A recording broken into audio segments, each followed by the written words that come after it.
Hello, innovators. I'm Todd Wyant, and welcome to the Bridging the Gap podcast presented by Applied Software Great Tech Group. You're invited to join our conversation to model the future of construction innovation and the digital transformation adventure of this great industry. My guest today is Tommy Linstroth. He has a 20-year career in managing sustainable construction and has launched his company, Green Badger, to help professionals from owners to subcontractors to lighten the load when going after LEED certifications. Today, Green Badger's mission is to make sustainability accessible, attainable, and effortless for the entire construction industry. Tommy regularly speaks at industry and sustainability trade events, contributes content for Forbes, Environmental Leader, and Construction Executive, among others. Welcome to the show, Tommy. Todd, thanks for having me. Excited to be here. Yeah, looking forward to it for sure. So how did you get involved in the construction industry to begin with? It was a long road. I played many roles. I actually started my career in the real estate development side. So I started on after actually originally thinking I was going to be working in the nonprofit world. I got a master's of environmental studies back in the day. Thought I'd be doing nonprofit work, but ended up taking a job in Savannah, Georgia, just down the road from where I was getting my degree for a real estate developer. And they had a unique proposition for me that they wanted to be a totally green real estate development company. And we're looking for somebody to help head that up. And, they didn't know what it meant at the time. They just felt that it was the right way to do development and that there was a big business opportunity behind it. So I came into it as their director of sustainability, and we started using LEED as our baseline for everything that we would develop. And again, 20 years ago, people thought we were kind of crazy, or that we had done, we did some environmental damage and we were being tasked with building green to atone for our sins. But no, it was just how we want to do it. So really, started cutting my teeth from the ownership side of how do you design these buildings? How do you build them? How do you manage and operate them after the fact? And did that for a number of years before moving into the consulting side of things and leveraging that knowledge to help other people do that same thing.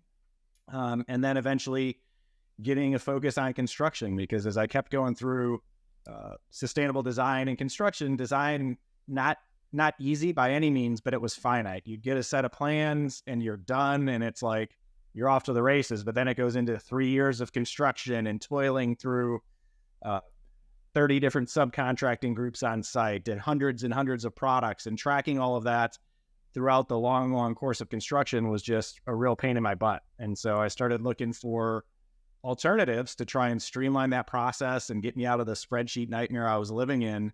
And there wasn't anything good out there. So thus Green Badger was born to really help the construction world try and streamline and automate green construction compliance and lower the barrier to entry for companies that are trying to build sustainably. Yeah.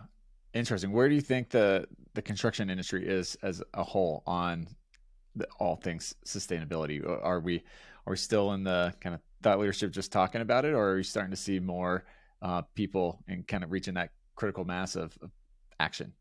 We're seeing more. Where I like to see it is, contractors, we're an interesting group. I'm lumping myself in with them because I talk to them every day, but it's, they'll do what you tell them to. If you design a really crappy building, they'll build it for you because that's what you hired them to do. If you design a net zero building, they will build that for you. So I think, in some ways, general contractors are service providers and they're working at the beck and call of the owner. So, some of it is not necessarily on their shoulders, though we do see an awful lot now taking more leadership role and really promoting an integrated design process where they can bring their solutions for sustainable construction to the board earlier and earlier. And as you look at increasingly stringent green building requirements, so you're moving from LEED to like net zero, you can't do that in isolation, or it's really tough to. So we are seeing contractors given the opportunity to get much more engaged in the process earlier, so they're not just getting handed a set of plans and saying, go build it as fast and as cheap as you can, but actually, saying, hey, what could we do to make this building more sustainable or lower its energy consumption or lower its embodied carbon? So I think the the process itself is getting better because it's getting more inclusive earlier, which is what we need to make these buildings more sustainable.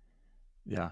Yeah, I think that's one of the big hurdles on a lot of areas in construction is getting the right people at the table early and often, and creating that collaboration and hearing all the different viewpoints and perspectives on it. Because what an architect is designing for, if they're designing with the sustainability, might not be how it's actually built that way. And you need that voice and that perspective to come in early in the process to be like, yeah, I know that makes sense on the design side, but actually in the real world practical nature of it, it's not going to be done that way. We got to do it this way.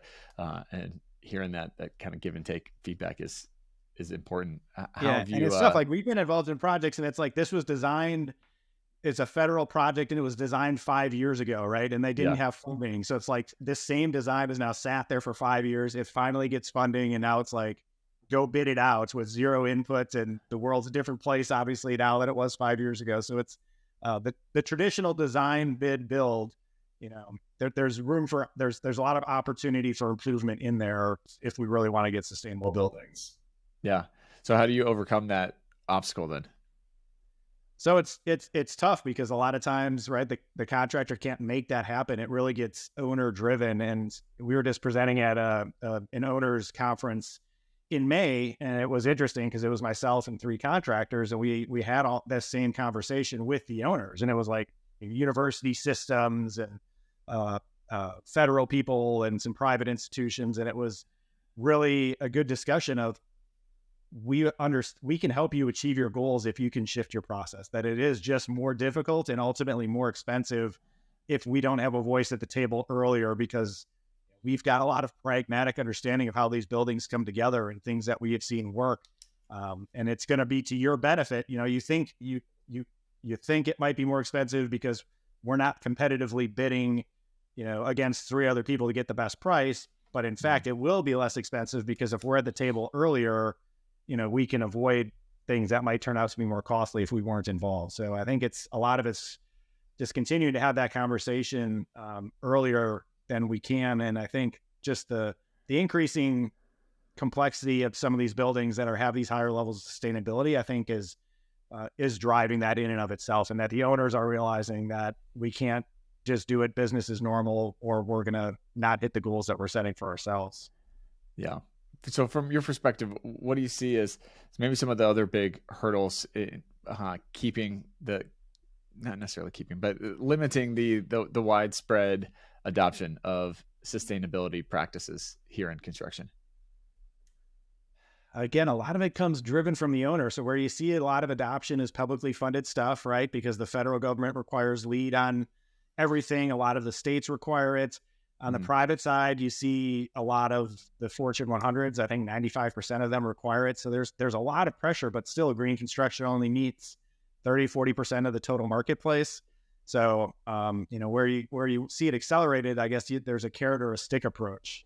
If you go to Boston, they have it codified. Anything over 10,000 square feet basically has to be LEED Silver equivalent or higher. So if you want to do business in Boston, it's going to be green. So you're really setting the bar there because that's just now the way you do business. The other way to do it is incentivize it. I know in Georgia, specific to affordable housing, but it's still construction, a big chunk of construction, and you apply for tax credits to build affordable housing, and there's points available if you build it green or build it sustainably, and there's a couple different rating systems. But literally, since that got put into the process for how and so it's optional, you can choose to do it or not.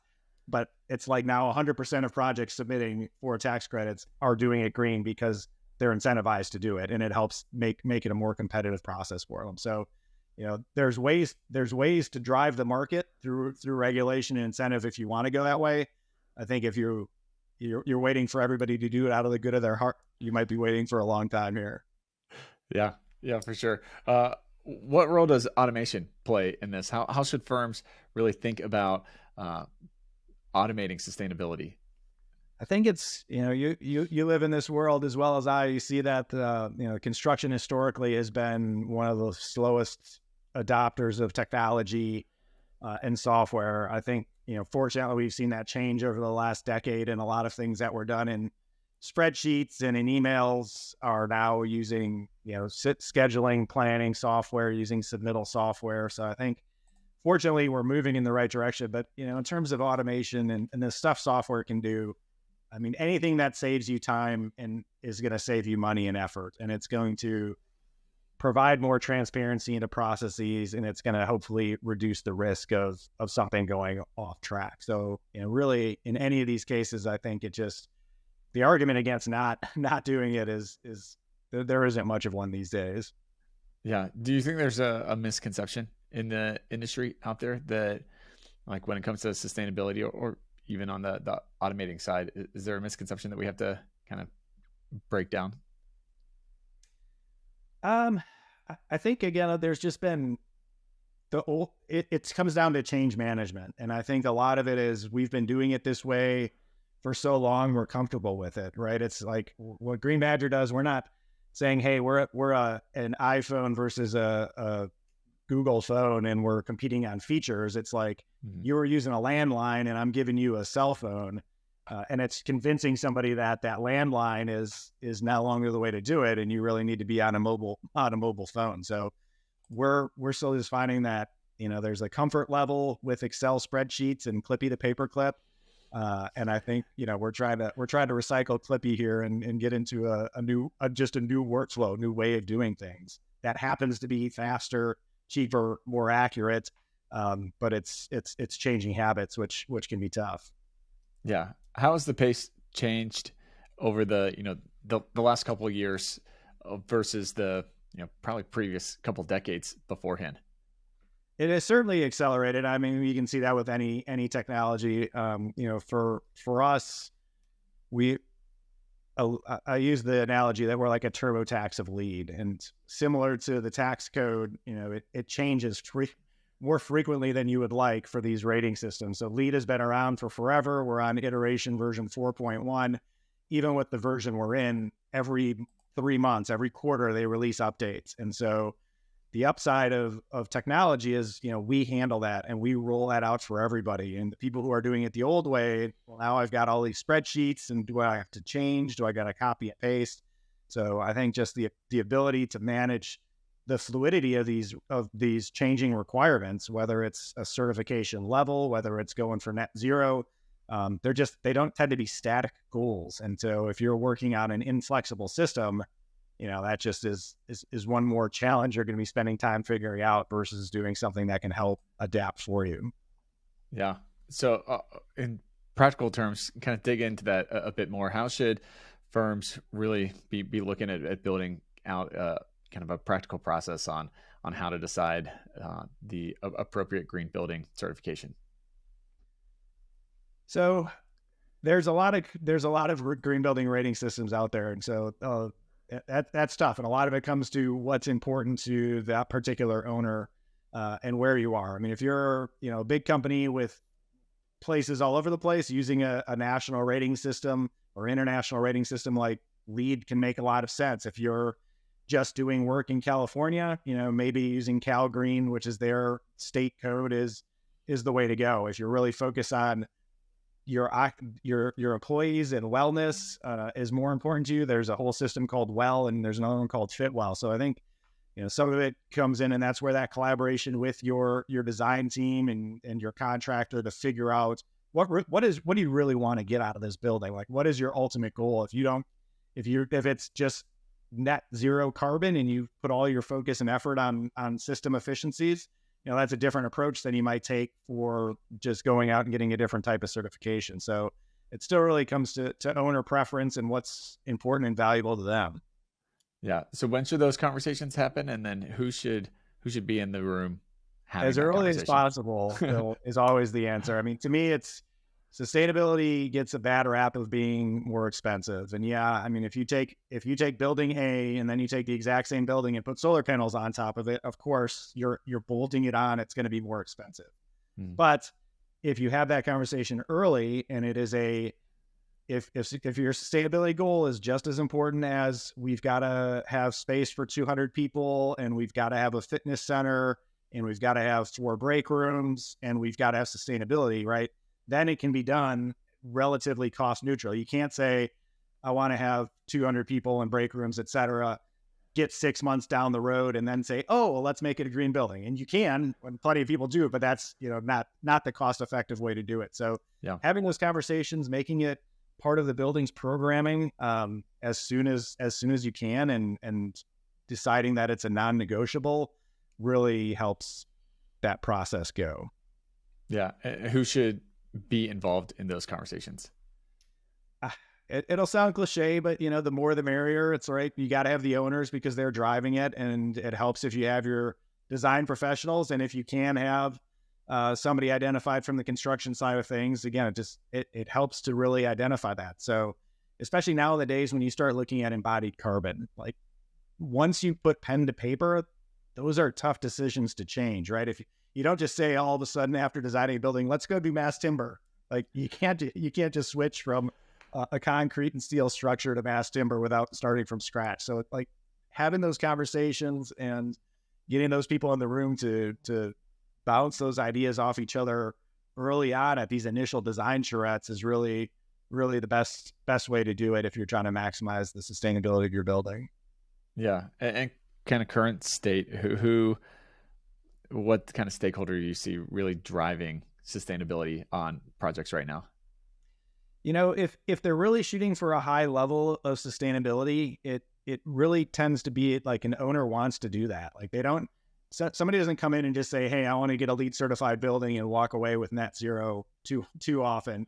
I'm sure it does happen if you've got, and because there's a ton of great, again, architects and consultants and contractors that know how to get this stuff done and can make that compelling case. But if you're going for a top level of sustainability, you have an owner that's committed, and they want to see that because it's important to them. It's important to their brand. It's important to their organization. So they can be driving that ship.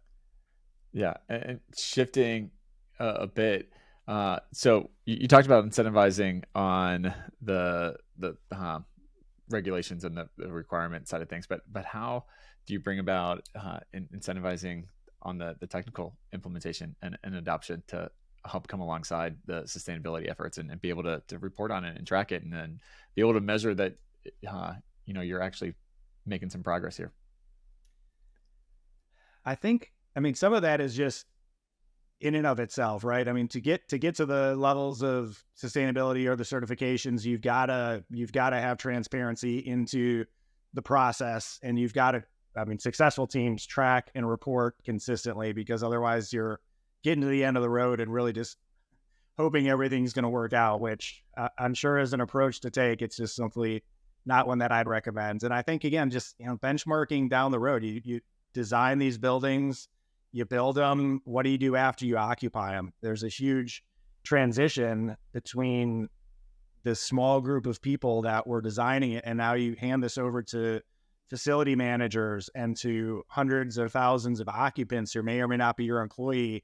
How do you know that, how do you educate them to use the occupancy sensors, to not just flip it to permanently on, to not mess with some of the settings that you have? So I think that's one of the interesting components, is really that transition to the occupied state of things, because it's, you tune this car, it's finally tuned, it's ready to go. And then somebody comes in and, is driving it down a dirt road in reverse or something that's not supposed to happen. So that's the challenge. So having a plan in place to transition, to ensure that in 5 years your building is still operating how you designed it, to make sure you're doing that effort. Not sure how you necessarily incentivize that, but other than, that's got to be part of that transition from building the building to occupying the building, or it's could be a kink in the road there. Yeah. So instead of incentivizing, you have the buy-in concept that you were talking about earlier, of the kind of the carrot and the stick. How do you really generate that good, healthy buy-in on the different stakeholders? So let's say you have an owner that's gung-ho, and they are, very ambitious. They are super excited about sustainability and making a truly net zero green building. What do they do to go around and get buy-in to all the other stakeholders all through the life cycle of the building? Sure. I mean, the design and construction side, I don't want to say it's easy, but it's, again, they're the ones driving the ship in that case because they're writing the check. To me, this, again, a lot of it comes back to change management. If you just say it once and nobody, they hear you and then they think it's flavor of the week, it's tough. And so to me, again, when you look at like just sustainability programming implementation for an organization, there's a couple of things, that we tend to highlight. One is, having a long-term view. We see sustainability get stamped out a lot because we look quarter to quarter rather than like a 3-year return. It's like, I can't pay for this because the return is 2 years, which is by any means a great return on investment, 2 years, right? But it's like, I'm paying for that today. My numbers today look like crap. So a short-term outlook in general, can hinder something that's going to pay dividends for years, but it might have a slightly longer payback to start compared to a quarter-to-quarter view. So we see that, as a challenge often. We also see, not having that top-down authenticity is the word I'm looking for. If you don't have leadership reaffirming that this is important and we need to continue to operate our building or operate our business or any of these things, they can wonder, well, how much do they truly value it? They're telling me to turn their lights out. Do they turn their lights out, right? Are they practicing what they're preaching? And that's a huge thing. And then the third thing we see as a challenge is this a lot of times just gets managed from the middle.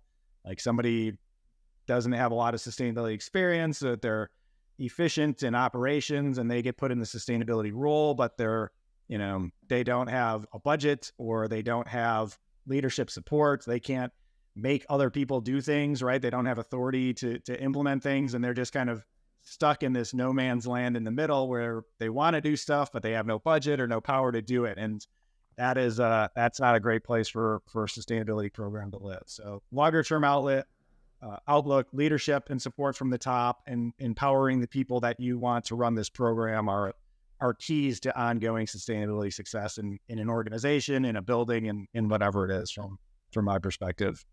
Yeah.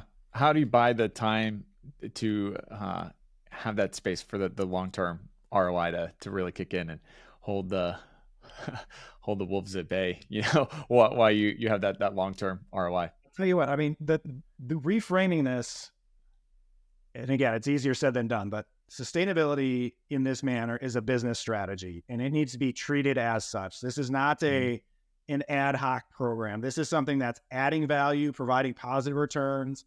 You would not launch a brand new product, in a 6-week sprint that you've not done market research, that you've not done pricing optimization, that you haven't built an audience and a go-to-market strategy, yet you'll spend a whole bunch of R&D dollars to do that, right? Sustainability needs to be looked at in that same lens. I'm willing to invest R&D dollars that I'm not going to see a payback from in years to come because this is a business strategy that makes us more competitive. Yes, it helps us retain talent. It's going to help attract new people. It's going to give us different business lines. It is a business strategy that just also happens to be the right thing to do as well. But it needs to be viewed with that lens of, this is not a feel-good program. This is something that the organization is committing to that's going to have a positive return, but requires investment of capital, whether it's human capital or financial capital, if you really want to see some success out of it. Yeah. No, I totally agree. I think that's the exact right way to position it, because it's true. It is a business strategy. It's not an add-on, ad hoc kind of spur of the moment thing. It's a long-term. This is going to be core kind of in our DNA as a company. This is what we're going to be doing, where we're going to go. And how we frame it these days, especially like with ESG now, is like, what is the risk of not doing it, right? Like if you're a contractor, we'll go back to the construction world, right? If you walk into a bid meeting with a client and they say, what are you doing? How are you tracking your ESG metrics? Or what are you doing from a carbon management? And your answer is nothing. And you lose that. If you lose one project a year because of that, that's millions of dollars, of revenue. That's people employed working. That's all of this stuff. So do you really want to take that risk to not have this in the 1% chance that you lose business over it? To me, it's like, even if you don't believe you'll ever, have all those other benefits I talked about retention and culture and all that other good stuff, what is the risk of not having a sustainability or ESG program? And if you believe there's any risk whatsoever, the investment is not nearly as much as losing even like, a half of one project would be for your company. So to me, it's, again, it's a business strategy you should have in place because there's a lot of benefits to it. And there's also risks that if you don't have it. Yeah. No, I think it's a great question. It's a great question to ask for sure. So I'm going to pivot a little bit. How do you think sustainability and having this as a core business strategy, how does that help attract a wider audience to come into the construction industry? Oh man, I wish I had my statistics here for you, but my colleague Kristen, who works very heavily in the ESG side, has got a great link, I think, from Deloitte or one of them, and it just talked about how the new workforce, like 70% of them or something, value sustainability. And it's so if you're trying to attract new talent, which everybody's hurting for people, right? It's sort of an employees market of getting to pick where they want to work, and they want to work for an organization that mirrors their belief set. So sustainability is important to them, and they have the opportunity to work for a company with a flourishing ESG or sustainability program, or ones that say, look, we don't care, or we're paying lip service to it. Which one do you think they're going to pick? And it's employees are your number one cost, not the energy consumption of your buildings or any of that. Employees, the number one cost. And so if you don't have to hire somebody and have people 6 months out of a job because people aren't leaving, you don't have that loss of institutional knowledge when somebody leaves, and you can pull in people from college that are coming out that have this as a core focus, and it's important to, again, that's a risk to me. That's a risk that I wouldn't want to take. Yeah. How does construction go about presenting that sustainability as a whole? That sustainability is kind of that strategic initiative, and that construction is taking big steps on that to kind of counterbalance the stereotype of people outside of the industry that construction is not doing any of that, and that it's just, there's so much waste that does actually happen in construction. But how do we kind of counterbalance that narrative that sustainability is coming in? Did that question make sense? It was a bit of a rambling question, but I would view it again just as the opportunity for doing a better job telling your own story. I know a lot of people, they feel like until I've got solar panels everywhere, they don't want to say anything because there's this fear of backlash of like, you're greenwashing. I wouldn't say put out a recycling bin in your office and go put out an annual sustainability report. But like, there's a lot of good companies doing good things. And I just would encourage them to not be afraid to tell their story. And to me, there's no right or wrong answer on sustainability. It is a journey, and every company is at a different point on that journey. And some people are tracking embodied carbon, and some people are just starting to implement recycling on all of their projects. And one is not better than the other. They're just at different points on their journey. And so being able to, and a lot of things I think companies would be surprised. We just released an ESG implementation guide for contractors that's available on our website that walks them through this process. And one of our key points is, look, when you look through the metrics we're talking about, I bet you're probably doing a lot of these things already. You're just looking at it at a different view. And once you pull this together, I think, yeah, there's going to be work to do, but you probably already have a pretty good story to tell, and don't be afraid to tell it. And that's, I think, one of the good benefits of ESG is that it's going to help shift your thought process of where you need to go, but it's also going to perhaps tell you weren't doing so bad to start with. Here, we've got a good baseline, and now we just work towards improvement. Yeah, I love that. I'm a big believer across the board that construction needs to do a better job of owning their story and sharing it out. I think especially with sustainability, we as a whole tend to think that unless you're doing something, crazy, big and sexy and totally changing the world with your project on sustainability, that's probably not worth talking about. But really the opposite is true, because most of the time it's these small kind of 1% improvements around sustainability that's what's making the big impact, because you have this huge cumulative effect there that we need to be telling those stories probably more than we're even telling those big dramatic sustainability stories. 100%. I mean, you could have one net zero building, or you could have 1,000 buildings that are all 15% more efficient, and which is really going to have the bigger impact in the end, right? Like, we've always got to have these high aspirational targets, but the cumulative, as you said, and not that it's quantity versus quality by any means, but the quantity needs to be there. And if you can take 100 job sites that you're working on and recycle 25% of the waste, that's going to be a lot better than having 2 projects that you're recycling 95% of the waste on. It's just, get it out there, get it standardized, and then work to improve. I mean, that's, again, where are you on your journey? Let's start. I see a lot of paralysis by analysis. So if that's the phrase, it's like, you see some of these and it just looks so daunting that it's like, why should I even try and start? This is just going to be so difficult that I'm not going to do anything, because I've got a perception that it's just going to be overwhelming. Whereas, if you can help just frame it and take that first step, because the second step's going to be easier, and then tell the world about it, tell the story, reinforce those actions. Because the other thing is, once you start talking about it, it's going to get more people interested in it, and they're going to have better ideas for you too. And you engage, sustainability is not something that 3 people in a company do. It's just something that everybody has a role in and has thoughts in and has ideas on and should participate in, and tell that story and let them get involved. Yeah, 100% agree. So kind of in that vein, what does innovation mean to you then? Innovation. We try and be as innovative as we can. And so for what does that mean? That means that we're constantly trying to look opportunistically at ways we can do things better, more, whether that's more effectively, more efficiently, more comfortably. And just, it's just really easy. And I know, I'm sure I do it in my own life. Like, you get comfortable, right? And then you do something for so long, and it's like, it can turn off that little innovation switch. And it's risky too, right? You can't just try every new thing that comes out, because some of them are bound to fail. So, we think taking that, for companies that are looking at innovation, they've got now directors of innovation at a lot of these contractors, and it's some are going to fail, right?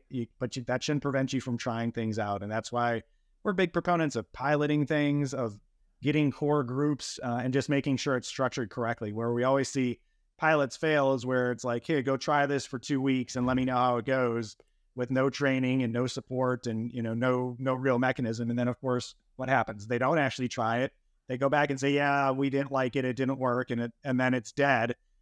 So having a structure for as much as you can for innovation, if I was advising other tech companies of approaching GCs, it's make sure your pilots are supported and that you get the actual opportunity for use and can provide training and feedback, so you do have a fighting chance. And for contractors and companies, there's a lot of bright people out there that are doing really good jobs of this. And let's constantly look for ways that we can make lives for ourselves and our teammates easier, better, faster, all that other good stuff. Yeah. Preach. It's just soapbox for sure. I more than agree with you. How do people find out more information on Green Badger and connect with you? Easiest way, go to our website, www.getgreenbadger.com. We're on all of the usual socials as well with Green Badger, getgreenbadger.com. And you can find us there. Perfect. Well, last question for you. If I could give you all power, you could snap your fingers and innovate one thing in construction, what would you pick to innovate? Ooh. So a lot of, again, construction is the end result of design, and which is the end result of the owners driving the ship towards where they want to go. If I had magic power, that's a tough one. It's too cliche to say that all buildings are sustainable, but I would say that, if I had my druthers today, it would be let's codify it and drive sustainability into every building that we have, because it's necessary. We need to get there, and sooner rather than later is the calling card today. Yeah, well, getting it codified would go a long way down that road for sure. It'd be a huge step. Well, Tommy, thanks so much for taking the time and joining the show today. Really enjoyed the conversation. I appreciate it, Todd. Thanks for having me.